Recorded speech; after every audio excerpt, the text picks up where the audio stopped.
22 साल बाद साधु के भेष में घर पहुंचा था बेटा। जांच हुई तो अरुण निकला नफीस। आपको बता दें कि पूरा मामला उत्तर प्रदेश के अमेठी का है, जहां ठगी का एक नया मामला सामने आया है। 22 साल पहले जब गायब हुआ बेटा अपने घर पहुंचा तो सबकी आंखें छलक आई, लेकिन बेटे ने घर वापस लौटने के एवज में मत को 10 लाख से अधिक की रकम चुकाने की शर्त बताई। पिता ने जमीन बेचकर पैसे का भी इंतजाम कर लिया। अंत में अरुण के रूप में घर आया युवक नफीस निकला। 22 साल से लापता बेटा साधु के भेष में भिक्षा मांगने पहुंचा अपने घर। बेटे को पहचानते ही रो पड़ी थी मां।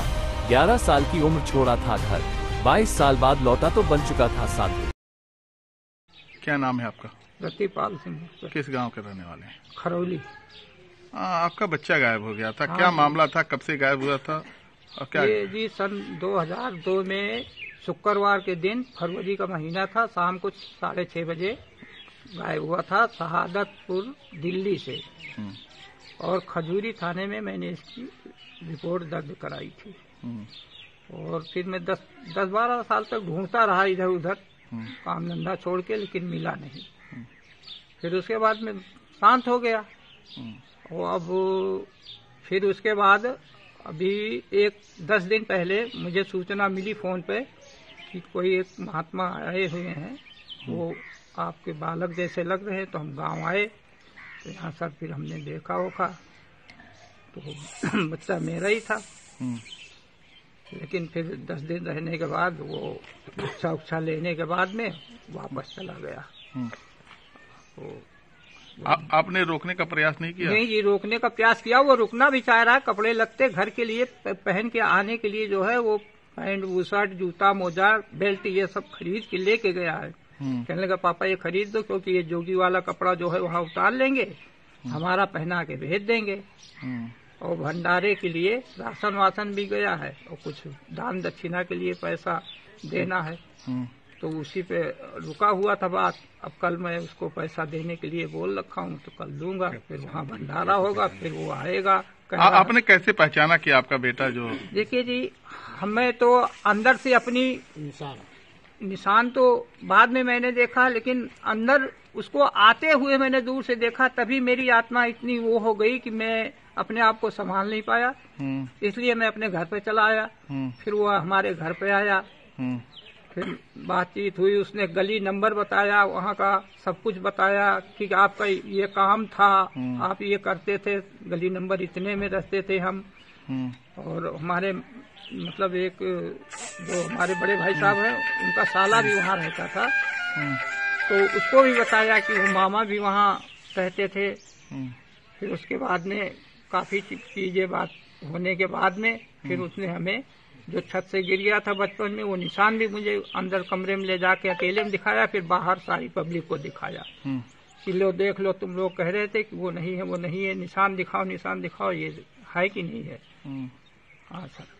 तो उसने ये नहीं बताया कि कैसे चला गया था आपके घर? सर वो कहता है कि मैं दिल्ली से जब गया हूँ तो मुझे याद नहीं है कि मैं कैसे, शाम का टाइम था, उससे किनारे जैसे निकला है। वो कहता है मुझे किसी ने क्या किया भगवान जाने।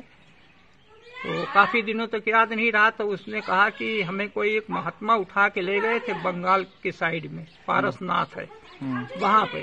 तो उन्होंने दवा इलाज मेरा किया। जब मुझे होश आया तो मेरा पूरा एड्रेस वगैरह सब नोट किया, घर का पता होता, हमारे चाचा ताऊ का नाम सब लिखाया। फिर उसके बाद में हमारी दवा दरमत होने के बाद फिर वो साधु का भेष पहना दिए। कहने लगे मांगो खाओ। और इससे पूछा भी था कि घर जाना है, तो बचपना था, वो अपना नहीं समझ पाया। वो कहने लगा नहीं अभी नहीं जाना है बस। फिर वो साधु का भेष पहना दिए और वही मांगता खाता रहा। अब यहाँ 22 तारीख को ही अयोध्या वाले मामले में ये लोग आए हुए थे। तो इनके गुरु महाराज ने कहा कि अब जिसका जिसका यहाँ घर नजदीक है वो अपने अपने घर से भिक्षा लेके आओ, तो पूरा हो जाएगा तुम्हारा। तो वही साहब सर यहाँ फिर वो आया था। और इनके साथी कुछ 2-3 बछड़ावा रुके हुए थे। तो ये दिन भर यहाँ आते थे, रहते थे डेली, और शाम को अपना वहाँ चले जाते थे। जिस दिन मैं आया हूँ दिल्ली से, उस दिन वो यहाँ रुके हैं। और रुकने के बाद में अपना कीर्तन भजन हुआ रात को, खाना वाना खाया गया। उसके बाद में फिर दूसरे दिन भर रहे, फिर चले गए। शाम को रिक्शा उक्सा लेके यहाँ रखा था हमारे कमरे पे सारा। तो अभी परसों वो फिर दोबारा गाड़ी से लोड करा के तो लेके कटरा गए। अच्छा, वो क्षण कैसा था जब आपका मिला? अरे सर पूछिए मत, हमारा क्या, हमारे गांव में इतना वो है सर कि कोई ऐसा बंदा नहीं था जिसके आंस न गिरने लगे उसके। जब वो गाना अपनी स्थिति बताना शुरू करता था, गा गा के स्थिति अपनी बता रहा था। हाँ, तो कुछ शब्द बताएं, क्या उन्होंने गाया था? यही कि माई के करणुआ बपवा बपवा ऐसे छूट गया, मतलब दुख भरी कहानी सब ऐसे सुना रहा था गा गा के कि तो ये सब अभी सही है। आके पारसनाथ से लौट आएंगे। इनका क्या चाहते हैं आप? सर हम तो अपने बच्चे को घर लाना चाह रहे हैं। हाँ, बल्कि मेरे ऊपर जो शर्तें रखी गई थी वहाँ से गुरु महाराज ने जो शर्त रखी थी 11 लाख रुपए बन रहा था उस हिसाब से। और सर मैं इतना गरीब हूँ कि 11 रुपए नहीं है। किस चीज का 11 लाख? वो कहते हैं कि मतलब जितने जैसे 16,000 साधु थे इनके, तो इन्होंने 3,000 साधुओं में ये जैसे लंगोटी हुई, कुर्ता हुआ, धोती हुई, ये पाए हुए थे, कमंडल और दक्षिणा। तो ये 3,000 इनके यहाँ वहाँ गए हैं, क्या कहते हैं, गोरखपुर। तो वहाँ इनका रजिस्टर चेक हुआ तो ये हुआ कि आपने 3,000 साधुओं में ये लिया है। तो उसका खर्चा शुरू में 360 रुपए पर साधु बताया गया था मुझे।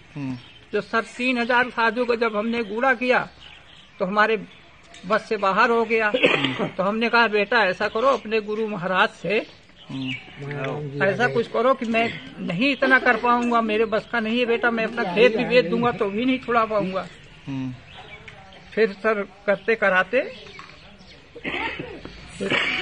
बाद में उन्होंने कहा अच्छा आधा दे देना, 5 लाख 50 लाख 80 हजार। तो हम कहा हम भी नहीं दे पाएंगे। तो एक फिर मतलब 160 रुपए के हिसाब से बताया पर साधु का खर्चा। फिर मैं वो भी नहीं हुआ जुगाड़, तो फिर 360 पे 3,60,000 रुपए उनको हमें देना है सर। तो अब ये इंतजाम मैं किया हूँ, कल दूंगा सर, मजबूरी है। प्रशासन से क्या चाहते हैं? आपने मुख्यमंत्री से क्या कहना चाहें? हम मुख्यमंत्री जी से ये चाहते हैं कि किसी तरह मेरा बच्चा आ जाए मेरे घर।